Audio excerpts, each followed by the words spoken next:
மக்களே, welcome to another vlog. எங்கடா ட்ரைபாடும் ப்ரஷ்ஷுமே போயிட்டுருக்குன்னு பார்க்குறீங்களா? ஒன்றும் இல்லைங்க, ரிங்கு தொட்டியில் தண்ணி அடைச்சிடுது ஃபுல்லாக. உடறேன் பார்த்தீங்களா? ரிங்கு தொட்டியில் தண்ணி வராமல் அடைச்சிடுது ஃபுல்லாக. வெயில் காலமாச்சுங்களா?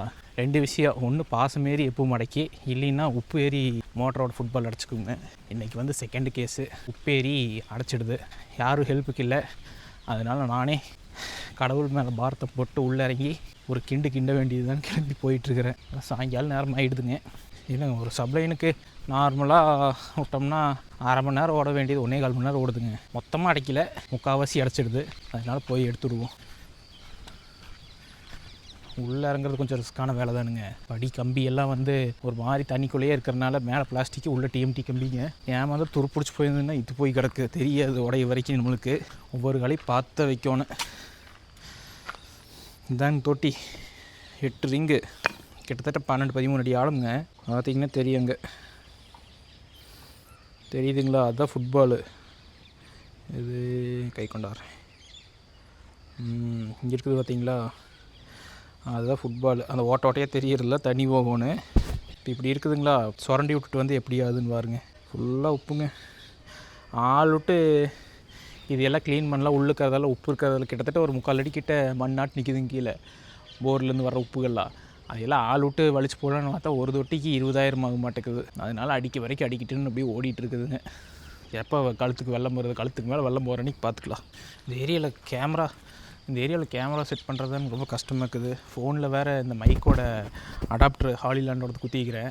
என் ஃபோன் உள்ளுந்தால் ஒன்றும் ஆகாதுங்க. Phone water proof. ஹாலிலேண்ட் அது போச்சுன்னா 10,000 போச்சு. அதனால் வந்து கேர்ஃபுல்லாக வைக்கணும்னு பார்க்குறேன்.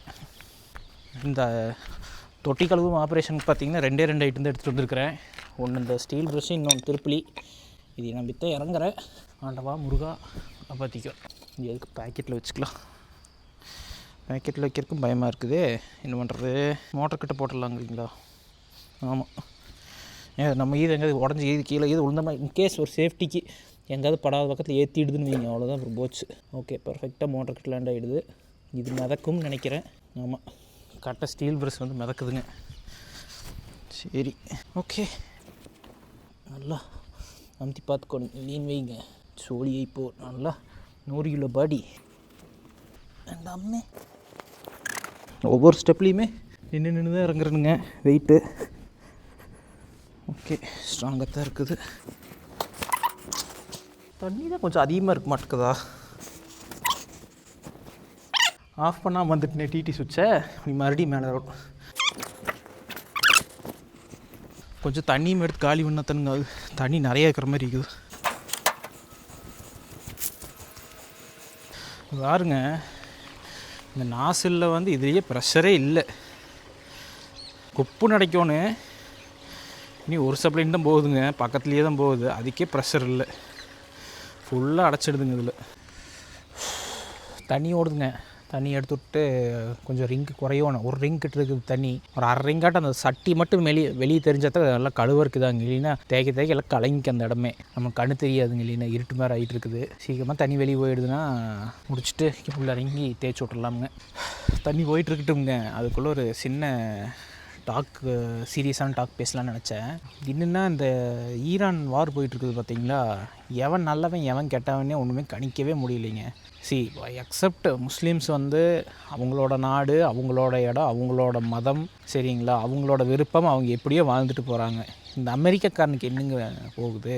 இவன் எதுக்கு வந்து எல்லாத்துக்கும் வந்துட்டு நான் வரேன்ட்டுருக்கிறேன். ஆனால் இதில் இவன் வந்தாலும் இப்போ வந்து அமெரிக்காக்காரன் உண்மையிலேயே சேவியராக இருக்கான்னு வச்சுக்கோங்களேன்.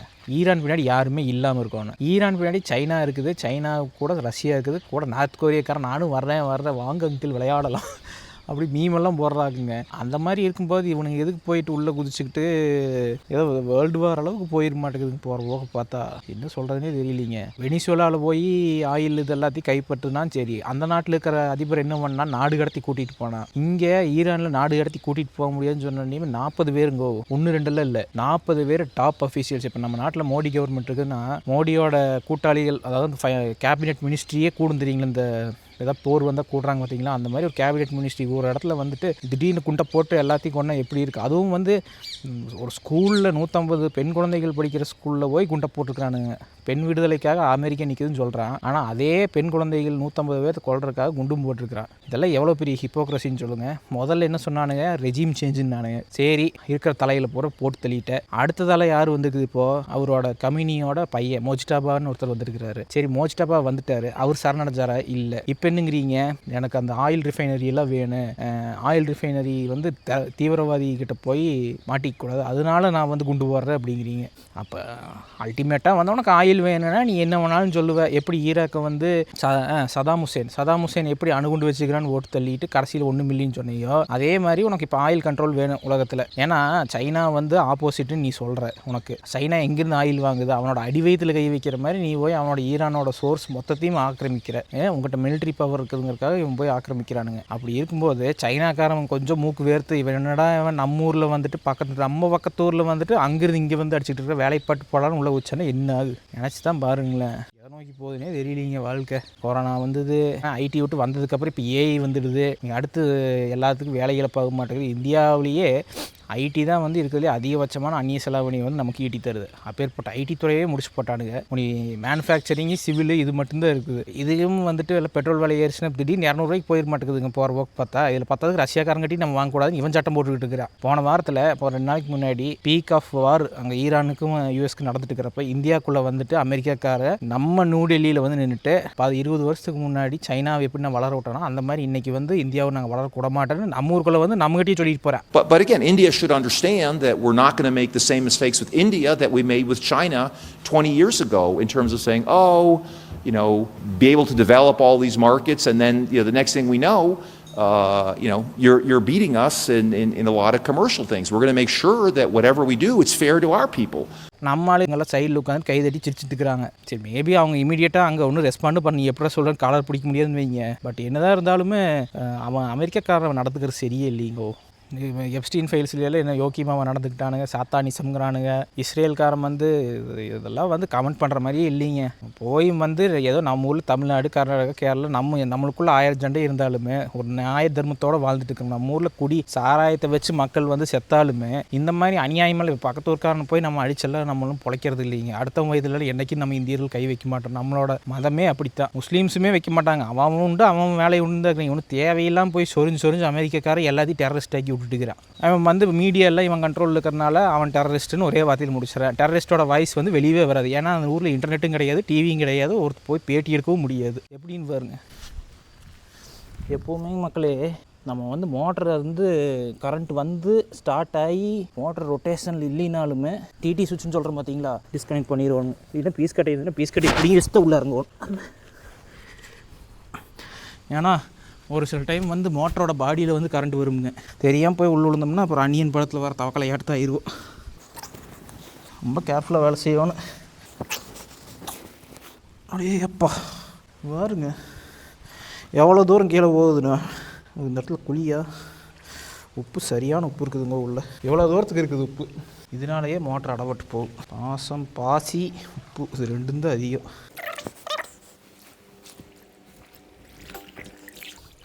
சுத்தமாக அடைச்சி போச்சு. இதில் இந்த சட்டி மட்டும் க்ளீன் பண்ணுறது முக்கியம் இல்லைங்க, மோட்டர் பாடியவே வந்து க்ளீன் பண்ணிக்கிட்டோன்னு. இல்லைன்னா அந்த தண்ணி வந்து அந்த இடத்துல படாமல் உள்ள ஹீட் அதிகமாக காயில் போயிருங்க சீக்கிரம். அந்த கூலிங் எஃபெக்ட் வந்து கம்மியாகி போகும் மோட்டரில். அதையும் பார்த்துக்கோங்க.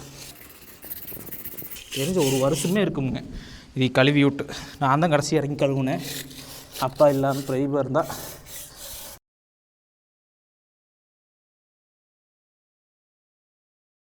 இது பாருங்க, நீங்கள் நினைப்பீங்க இது ஓசுன்னு, ஆனால் இது ஓசு கிடையாது, கவுரு. இதுதான் உண்மையான சைஸு. இதுக்கு வெளியே இது ஒரு 1/2 இன்ச் இருக்கிறது 2 இன்ச் ஆகி கிடக்குது வெளியே, உப்பு மட்டுமே பிடிச்சி. இவ்வளவு தூரங்க, இவ்வளவுக்கு இருக்குது என் கால், இவ்வளோ தூரத்துக்கு இருக்குது. சுத்தமாக ஒரு அடிக்கு இருக்குது சேர். நீங்கள் நினைக்கலாம் என்னடா உள்ளரையும் குழப்பிட்டுக்கிறானே, நாராதா சேராட்டு இருக்குது அப்படின்னு. ஒரு துளி வாசம் கூட கிடையாதுங்க. எல்லாமே வந்து கால்சியம் அண்ட் மெக்னீசியம் சால்ட்டு ஃபுல்லாக. ஸ்மெல்லெல்லாம் ஒன்றும் இல்லைங்க. லைட்டாக மெத்தேன் வாசம் வருதுங்க. இந்த ஆல்கே இருக்குது பார்த்தீங்களா, ஆல்கே கீழே வந்து இந்த குளோபல் வார்மிங் கேஸ் மெத்தேன் வந்து எப்போவுமே உருவாகு. இவர் முட்லியே வருது களைச்சுட்டு. மெத்தேன் வாசம் நல்லாவே வந்து அது தீப்பத்தி போட்டோம்னு பிடிச்சிக்கு. சரி வேண்டாம், அதை நம்ம கலைக்க வேண்டாம். மோட்டர் இருக்கிற இடத்துல மட்டும் கரெக்ட் பண்ணி விட்டு போகலாம். மோட்டரோட ஒயரே கீழே அமுக்கிது.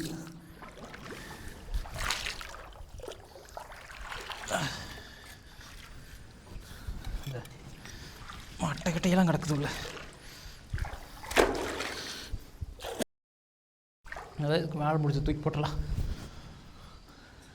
வெளியே போ.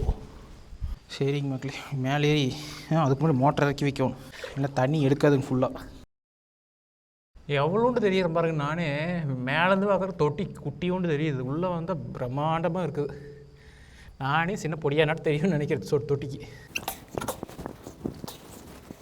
இப்போ பாருங்கள், நல்லா பயங்கரமாக உறிஞ்சுது. ஹெட்டு க்ளீன் பண்ணியாச்சு. இப்படி இருக்க வேண்டியது மோட்டர் தான் அப்படி இருந்ததுங்க. ஃபுல்லாக சைடில் எல்லாத்தையும் சுரண்டி விட்டு வந்துருக்கிறேன். இந்த மால்லெல்லாம் வச்சுருப்பாங்க பார்த்தீங்களா, இப்போ தொட்டியில் ஏறி வந்தது அந்த ஹில் கிளைம்பிங் மாதிரி இப்படி பல்பாக போட்டு மால்லெல்லாம் 1000-2000 வாங்கிட்டு இருப்பாங்க. அந்த மாதிரி ஒரு எக்ஸசைஸ் இது. இதெல்லாம் வந்து ஐடிக்கு போனோம்னா காசு கொடுத்து பண்ணணும். விவசாயம் பண்ணால் ஃப்ரீ, ஆனால் காசு 60 ரூபாய் தெரியலைங்க. அது உண்மை. சரிங்க மக்களே, இப்போ பாருங்கள், இங்கே நம்ம கீரை போடலான்னு ஸ்ப்ரிங்க்லர் செட்டப் பண்ணி ஞாபகம் இருக்குதுங்களா? அந்த இடத்துல வந்து இப்போ 2 நாளாக தண்ணி நிறுத்தி வச்சுக்கிறேன். இவர் என்றாது கீரை போடாமையே சொல்லாமையே போட்டுனான்னு பார்க்காதீங்க. இது எல்லாம் கோரை தெரியுதுங்களா?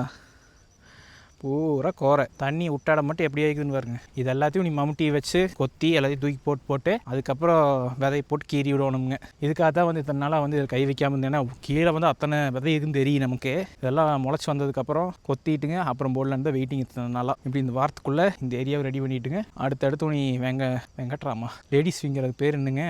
ஷிஷோ, என்ன இப்படி மறக்குது? வெங்காயமா? யோ, நான் தமிழ்நாட்டுக்காரன்டா டே. என்னங்க பேர் லேடிஸ் ஃபிங்கருக்கு தமிழில்? மறந்துடுச்சு. நீட்டமாக வருமா? அதை போடலான்ட்டு இருக்கிற வேறு வர மாட்டேங்குது என்றாது. வெங்கட்ராம் ஃபிங்கர்ஸா? சரி தெரியலிங்க, மூளை ஹேங் ஆகிடுது. மூளை ஹேங் ஆகிடுது, விடுங்க. நல்ல பேருங்க வரமாட்டேன். இன்னைக்கு வீட்டில் கூட அது தாங்க செஞ்சுருந்தா பிரதீபா குழம்பு. சீச்சியோ என்றாது. உண்டா ஞாபகம் வர மாட்டேங்குது மக்களே. சாந்தம் நிதானமாக யோசி. சத்தியமாக தெரியலிங்க, சாமி சத்தியமாக, என் பையன் மேலே சத்தியமாக ஞாபகம் வர மாட்டேங்குது. லேடிஸ் ஃபிங்கர் மட்டும் ஞாபகம் வருது, தமிழ் பேர் ஞாபகம் வர மாட்டேங்குது, மறந்து போச்சு. மக்களே, அது பேர் இப்போ தான் ஞாபகம் வருது. வெங்கட்ராம் செட்டியார்னு வருதுங்க எனக்கு தாராபுரத்தில் கடை பேர். ஸோ வெங்கட்ராம் செட்டி, வெண்டைக்காயத்தை வெங்கட்ராம் செட்டியார்னு நினச்சிட்டு தாராபுரத்தில் இருந்தீங்கன்னா உங்களுக்கு தெரியும், வெங்கட்ராம் செட்டியார் கடை, தானி கடைங்க. அந்த பேர் தான் ஞாபகம் வருது எனக்கு. என்னடா இது லேடிஸ் ஃபிங்கருக்கு மறந்துட்டேன்னு யோசிச்சுட்டு இருந்தேன். இப்போ தான் ஞாபகம் வருதுங்க. வெண்டைக்காய், அந்த கீரையெல்லாம் ரெடி பண்ணி விட்டு போட்டுங்க, வெண்டைக்காய் போட்டு விடலான்ட்டு இருக்கிறேன். சரிங்க மக்களே, இன்னொரு vlog சந்திப்போம். பை.